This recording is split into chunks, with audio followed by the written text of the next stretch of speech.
সাপ শুনলেই শরীর শিউরে ওঠে সবার। বিষের ভয়ে মানুষ পালাতে চায় দূরে। কিন্তু যদি বলা হয় কেউ আছেন যিনি এক ছাদের নিচে রাখেন ৩০০রও বেশি বিষধর সাপ, অবিশ্বাস্য মনে হলেও এটাই সত্যি। এটাই ইদ্রিস আলীর জীবন। মানুষ ভয় পেলে দৌড়ে পালায়, আর তিনি দৌড়ে যান বিপদের দিকেই। টাঙ্গাইলের ঘাটাইল উপজেলার শালিয়াবহ গ্রামের ইদ্রিস আলী একসময় নদী খাল ঘুরে মাছ শিকার করে সংসার চালাতেন। কিন্তু ৪ বছর আগে তার জীবনে এলো মোড় ঘোরানো পরিবর্তন। মাছের জাল ছেড়ে হাতে নিলেন অন্যরকম অস্ত্র, সাহস। আর সেই সাহসের জোরেই শুরু হলো সাপ ধরা ও সাপ পোষার গল্প। আমি সাপ ধরি আজকে ৪ বছর যাবৎ। মানুষের বিপদের কথা শুনে আমার কোনো খিদা তিলাস থাকে না। মানুষের ঘরে ঢুকছে, আমি দৌড়ে যেয়ে উদ্ধার করি।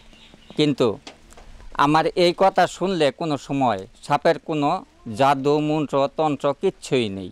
সাপ ধরার সাহস। আজ তার বাড়িটা যেন এক অদ্ভুত সংগ্রহশালা, যেখানে রয়েছে গোখরা, দারাজ, শঙ্খিনী সহ ৩০০রও বেশি বিষধর সাপ। উঠোনে ঢুকলেই মনে হয় এ যেন ছোট্ট এক সাপের খামার। প্রতিদিন তিনি এই সাপদের খাওয়ান মাছ, ব্যাঙ কিংবা পোকামাকড়। এগুলো সংগ্রহ করতে ছুটে বেড়ান জঙ্গল থেকে মাঠে। ৪ বছর ধরে আমার স্বামী সাপ ধরতেছে। এখন আমার বাড়িতে অনেক সাপ আছে। আগে না করছি, এখন আর না করি না। খুব ভয় পাইছি, এখন আর ভয়ও পাই না। সাপ ঢাকার মতো মানুষে টাকা পয়সা দিয়া ওই যন্ত্র থুই না, সাপ থুই না কিনা দিছে মানুষে, উনি থুয়ে দেয়। এখন আর বাইরে বড় পায় না, কোনো ভয়ও পাই না। তবে এই পথ একেবারেই ঝুঁকিমুক্ত নয়। এখন পর্যন্ত ৪ বার বিষধর সাপের কামড় খেয়েছেন ইদ্রিস আলী। সব মশার বিরুদ্ধে সুরক্ষা দিতে এলো বসুন্ধরা এক্সট্রিম অ্যারোসল, মশার বিরুদ্ধে এক্সট্রিম সুরক্ষা। তবুও হার মানেননি, কারণ তার কাছে সবসময় মজুদ থাকে অ্যান্টিভেনম। সেই ওষুধই তাকে ফিরিয়ে এনেছে মৃত্যুর দুয়ার থেকে। বিভিন্ন লোকের যদি সাপে কাটে তাহলে উনি দৌড়ে ছুটে যায়, যার কারণে আমি দেখতে আসলাম আর কি, যে আসলে কতটুকু সত্য। পরে আসলাম, এসে ওনার কাছে দেখলাম বিভিন্ন ধরনের সাপ দেখলাম, তারপর বিভিন্ন লোকের কাছে শুনলাম যে উনি এগুলা করে। শুধু সাপই নয়, মানুষকেও বাঁচান তিনি। কারো ঘরে বা আঙিনায় সাপ ঢুকলে মানুষ দৌড়ে যান তার কাছে। ইদ্রিস আলী ছুটে যান সেখানে, সাপ ধরে নিরাপদে নিয়ে আসেন নিজের সংগ্রহশালায়। ভয়ঙ্কর ভয়ঙ্কর বিশাল বিশাল বড় বড় সাপ ধরে। সে আমার ঘর থেকে সাপ ধরছিল, আমি চিবির ভিতরে আসল। সে যদি ওই সাপটা না ধরে তাহলে আমার জীবন যায়।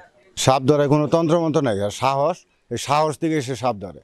স্থানীয় প্রশাসনের পক্ষ থেকেও তার কাজকে মূল্যায়ন করা হয়েছে। উপজেলা কর্মকর্তারা আশ্বাস দিয়েছেন সরকারি সহযোগিতা দেওয়া হবে শিগগিরই।